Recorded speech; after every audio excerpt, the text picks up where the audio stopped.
బీసీసీఐకి supreme court కొత్త పాలక మండలిని అపాయింట్ చేసింది. కాగ్ మాజీ అధికారి వినోద్ రాయ్ కు బీసీసీఐ చీఫ్ గా బాధ్యతలు అప్పగించిన సుప్రీం మొత్తం 4 కమిటీని నియమించింది. రామచంద్ర గుహ, ఐడీఎఫ్సీ అధికారి విక్రమ్ లిమాయే, మాజీ క్రికెటర్ డయానా సభ్యులుగా అపాయింట్ చేసింది. కేంద్ర క్రీడా మంత్రిత్వ శాఖ కార్యదర్శిని కమిటీలో సభ్యులుగా అపాయింట్ చేయాలన్న కేంద్ర ప్రభుత్వ విజ్ఞప్తిని సుప్రీంకోర్టు తిరస్కరించింది.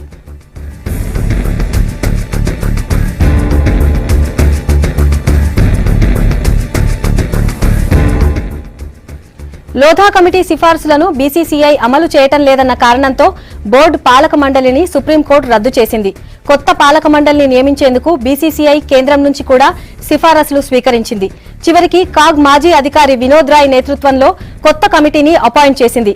ఫిబ్రవరి మొదటి వారంలో జరగనున్న ఐసీసీ సమావేశంలో బీసీసీఐ తరపున అమితాబ్ చౌదరి, అనిరుద్ చౌదరి, విక్రమ్ లిమాయే పాల్గొంటారని తెలిపింది.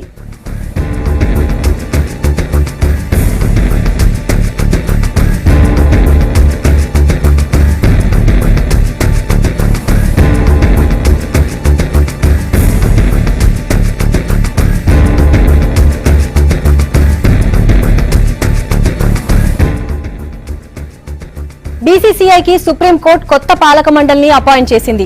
కాగ్ మాజీ అధికారి వినోద్ రాయ్ కు బీసీసీఐ చీఫ్ గా బాధ్యతలు అప్పగించిన సుప్రీం మొత్తం 4 కమిటీని నియమించింది.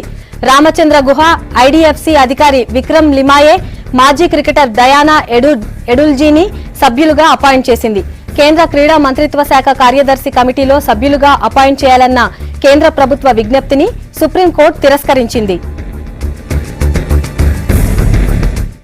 లోధా కమిటీ సిఫార్సులను బీసీసీఐ అమలు చేయటం లేదన్న కారణంతో బోర్డు పాలక మండలిని సుప్రీంకోర్టు రద్దు చేసింది. కొత్త పాలక మండలిని నియమించేందుకు బీసీసీఐ కేంద్రం నుంచి కూడా సిఫారసులు స్వీకరించింది. చివరికి కాగ్ మాజీ అధికారి వినోద్ రాయ్ నేతృత్వంలో కొత్త కమిటీని అపాయింట్ చేసింది. ఫిబ్రవరి మొదటి వారంలో జరగనున్న ఐసీసీ సమావేశంలో బీసీసీఐ తరఫున అమితాబ్ చౌదరి, అనిరుద్ చౌదరి, విక్రమ్ లిమాయే పాల్గొంటారని తెలిపింది.